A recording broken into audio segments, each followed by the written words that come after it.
আসসালামু আলাইকুম ওয়া রাহমাতুল্লাহি ওয়া বারাকাতুহু। মাননীয় স্পিকার, আপনাকে ধন্যবাদ। আমি অথবা নোটিশ দিয়েছি আমার বিশেষ অধিকার প্রশ্নে বিবরণ। বাংলাদেশ জাতীয় সংসদের অন্তরে সংসদ সদস্য হিসেবে আমি জাতীয় জানমাল ও সম্মান মর্যাদা রক্ষা করা বাংলাদেশ জাতীয় সংসদের দায়িত্ব এবং আমার বিশেষ অধিকার বলে আমি মনে করি।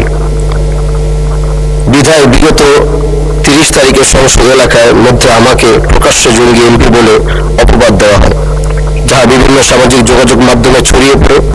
এতে করে আমি সামাজিকভাবে ভীষণ হারে প্রতিপন্ন হচ্ছি। এন গর্বিত কাজ সংসদে অন্তরে হওয়াকে আমি সংসদে আমার বিশেষ অধিকার ক্ষুণ্ণ হয়েছে বলে মনে করছি। মাননীয় স্পিকার, আসলে আমি এভাবে এখানে দাঁড়াতাম না, শুধু দাঁড়িয়েছি শুধু আমার নিজস্ব ব্যক্তিগত কারণে নয়। আমি চাই যে শব্দটি আমার জন্য ব্যবহার করা হয়েছিল এটি একটি ফ্যাসিস্ট ওয়ার্ড।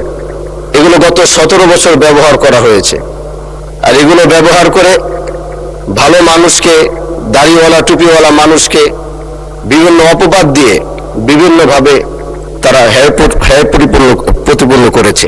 এজন্য আমি আপনার মাধ্যমে শুধু আমি বিরোধী দল দেখে নয়, এখানে সরকারি দল বিরোধী দল উভয় এমপি মন্ত্রীরা যারা রয়েছেন, আমি চাই আপনার মাধ্যমে প্রত্যেকেই যেন তার সম্মান নিয়ে যেন থাকতে পারে, কারো যেন সম্মান আগামীতে কেউ যেন ক্ষুণ্ণ করতে না পারে। এজন্য আপনার কাছে আমি বিনীত অনুরোধ জানাচ্ছি। ধন্যবাদ মাননীয় সদস্য। মাননীয় সদস্যের বিশেষ অধিকারের প্রশ্নটি উত্থাপিত হলো।